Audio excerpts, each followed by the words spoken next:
Hi, so we've made a little progress. We've done some work on the interior on the Dragon kit, and let's take a look at some of the intricacies or the challenges, shall we say, of working on a kit with clear parts. With the kit from Dragon, it's got a bit of a trick because of all the clear parts, so that makes it interesting to paint. As I noted, I painted the interior on the wings, and what I've done is I've pretty much finished the painting the cockpit interior parts. But the wing and the forward nose section need to be glued together. And so what I did is I dry fit all of this and it just taped together. And I had glued this joint here. So what I'm gonna do now, but everything else has to be painted separately. So everything is just kind of dry fit. And that tells me what still might be visible from outside that might need some, chromate green, or perhaps a gray or a dark black, perhaps behind some of these equipment sections. So what I've done here is basically just taped it all together, and I glued this joint on the bottom. So now I'm taking it all apart and I'm going to reinforce that joint, putty it up, and that'll allow me to start painting the parts separately. And for example, this should now come off. This will come off here, and this will just pop right off because that's just dry fit, and that's all dry fit. So now I've got this joint complete, and I can putty that seam and paint the bottom black, the leading edges, the landing gear wells, and these side pieces.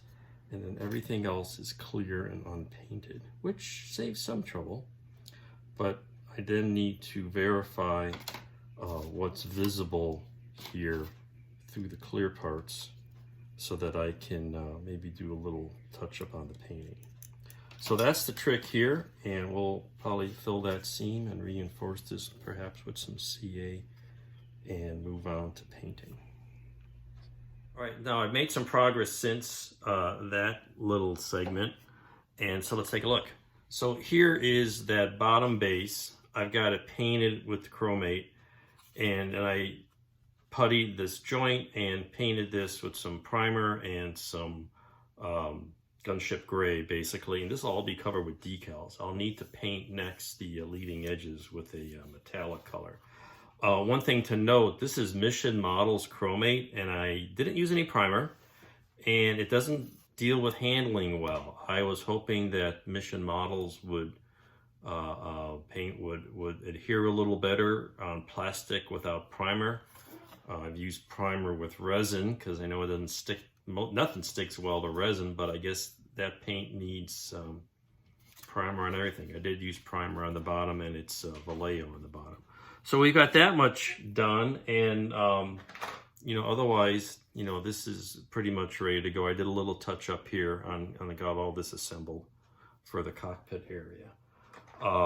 Then Mission Models, the other thing I did is started working on the fuselage and painted the whole thing with white and touched up, actually, this is ready to take off, touched up the back with, I noticed the same problem. You've got clear ohms pods, APS pods on the back. And so some of that needed some chromate for some of the visible areas. These platforms will all be hidden, and the rest I'm just going to leave white. But the rest of this got hit with Tamiya rattle can flat white, and I think that's what it's going to stay. This is probably going to be just a generic orbiter because the name markings, the name decals would wind up going on what are clear parts. So I wasn't planning to put decals on the clear parts on this kit. So we'll see how all that comes out. So I got some green here, as you can see, and then the rest of it I got black that's been masked off quite a bit for that. So that's coming along.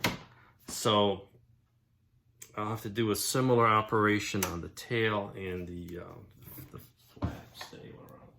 Meanwhile, I've got two Revell kits coming along. You know, one of them I started out, I thought was Challenger, but I had to put the parachute, the drag chute installation in. So that's puttied over and pretty close to being good.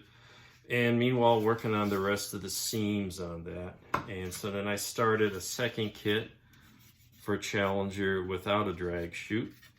And again, working on seams and cleaning this up in a similar fashion. What I'm doing here, you know, is the difference. I'm not putting the ohms pods on right now. I'll put those on later, probably after painting, because they'll just sit on there rather cleanly, and that'll give me a better chance to clean up the underside of those pods.